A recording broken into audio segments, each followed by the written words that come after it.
to our president. We have to kill them and finish them before they enslave us again. Um, so it's been said that the Rwandan genocide was a planned event. It was planned by. It's an event that was planned before the present plane was shut down, and so the Hutus, the extremists, started going on radio, on TV, and they started encouraging other Hutus in Rwanda. They said, if you have neighbors, if you have families, if you know anybody who's Tutsi, you need to eliminate them because these cockroaches are gonna kill us if we don't eliminate them. Now, at the time they called Tutsis cockroaches. Now, you know, usually for somebody to be able to do something bad to somebody else, you somehow need to dehumanize them. So the fact that they went on radio or on the media and said they're cockroaches, we need to step on them. That kind of gave the Interahamwe the idea that really the Tutsis didn't really matter, meaning we have to step on and just finish them. So the dilemma of my family comes in when, since my father is Hutu and my mom is Tutsi, that means my father has to kill his kids. That means he has to kill us and he has to kill my mother. Given that they were encouraging all the Hutus to kill Tutsis. So you can imagine how this was difficult for my family.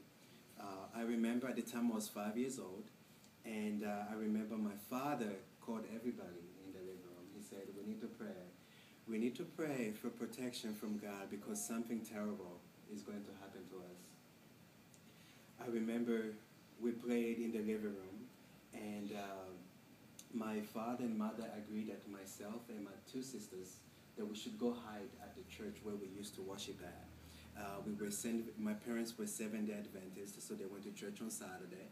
And we were from Gisenyi. My parents grew up in Kibuye, which is a small village, but they moved to Gisenyi later on where my father started teaching. And he also opened up a wholesale beer company. So they moved to Gisenyi, and they attended this church, local church, about 5 houses from the house, not too far. And they said, they call me Umuhire. Umuhire is like my Rwandan name, and they said, Muhire Mutesi, one of my sisters in Maduguri, that you go hide with other Tutsis at the church. So we went to hide at the church, and we hid in the place where they baptize people. If some of you go to church, or there's many religions, but for Seventh Adventists, they have like a podium, and down there they have a place where they baptize people. So we hid in there with a couple other families for a while. And one day, I don't remember how long we were hiding in there, but one day a group of Interahamwe, the killers, they came in, just like you saw in the movies or any documentary you've seen.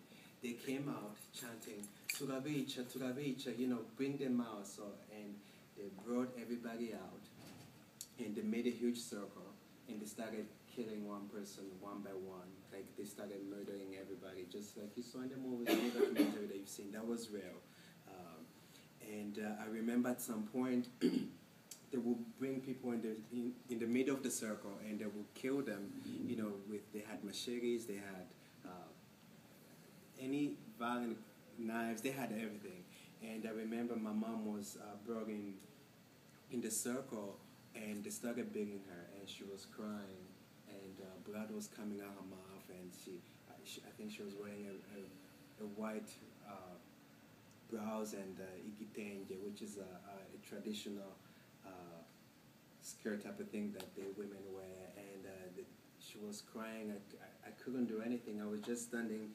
I was standing somewhere and holding my boots that my father had bought me a few weeks ago, and I didn't know what to do. I'm 5 years old, and Here I'm seeing my mom being killed. I didn't know what to do. I had no idea what was going on. I couldn't do anything. Now, during the genocide, they were killing everyone. They didn't care whether you were a baby. They didn't care whether you're a woman who was pregnant. They killed everyone who was a cockroach. Anybody who was in Yanzi, they killed you. They would cut their hair. A lot of women were raped, and so they didn't kill me. They didn't touch me. Among the group, the entire Hamel, somebody saved me. This guy took me to his house and hid me with other people he was hiding for a while until he put me on a truck to go to the Congo in Goma.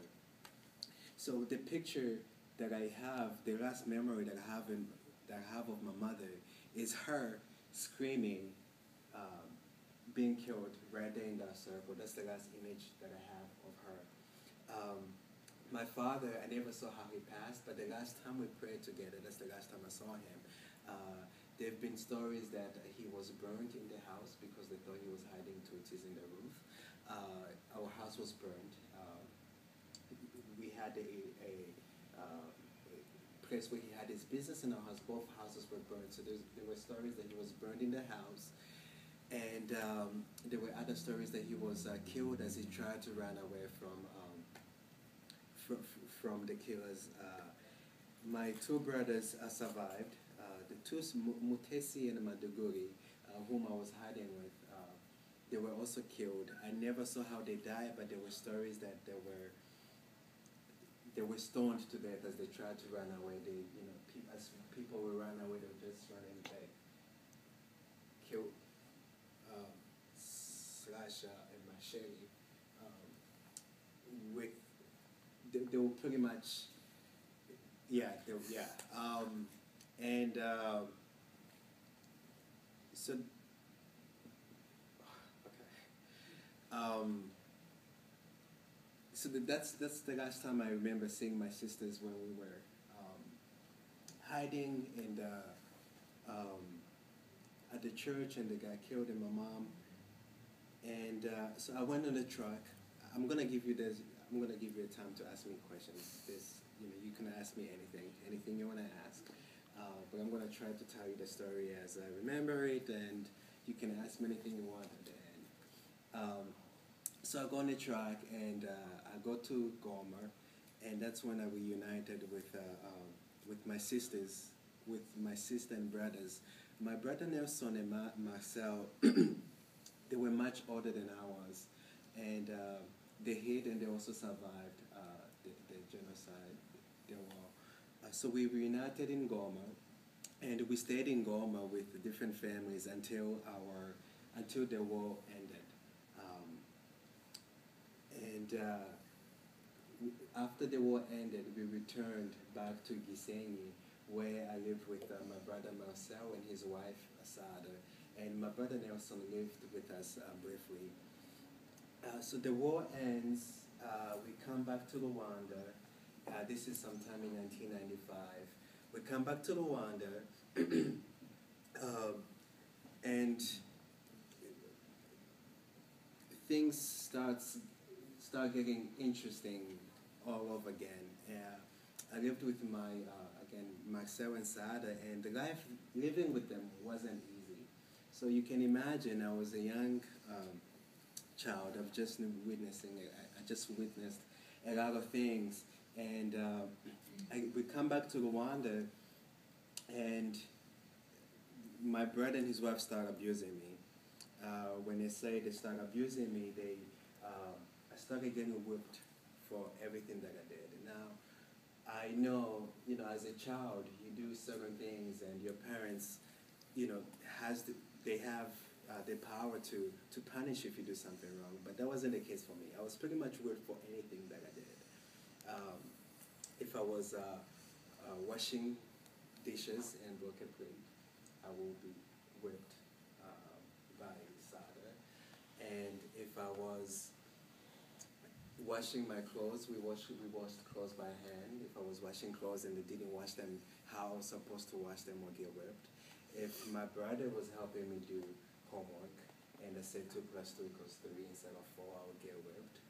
Um, I was called names all the time that you choo, you're so stupid. Names that some of them I usually don't say them. Eventually I get comfortable saying them, but names that really made me feel as if I was nothing. And this was my own family. Um, I used to cry every day when I was younger. I would cry every day and say, God, why me? First, um, you take away my parents, and now I'm being abused. Why me? Why? I always asked why. Why I asked those questions. Why I asked God, why are you doing this to me? I also kind of had hope. The idea that so many people, some of my friends that had lost their parents and brothers and siblings, and they we survived, that kind of gave me hope that there was something greater for me. Because I could have also been killed like the many innocent children who died during the war.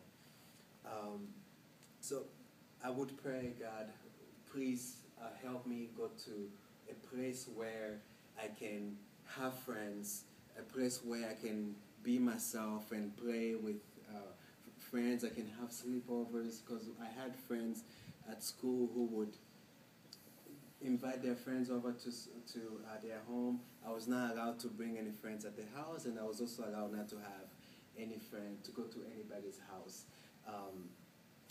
And that was very challenging for me, because as a kid you want to play. You want to play with friends, with your classmates. So that was very challenging, and I would go to school. I wasn't the smartest kid in class, so if you had 30 kids in the classroom, I would always come out to be out of 30 kids, I'll come out to be number 29 or 28, and that also, kids would make fun of you. They would make fun of you for that. I played with girls a lot, so people always called me Richard Koga.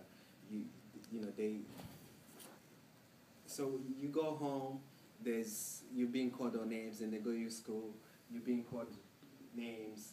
It's like, oh my God. But I stayed strong. I still believe that things would get better one day.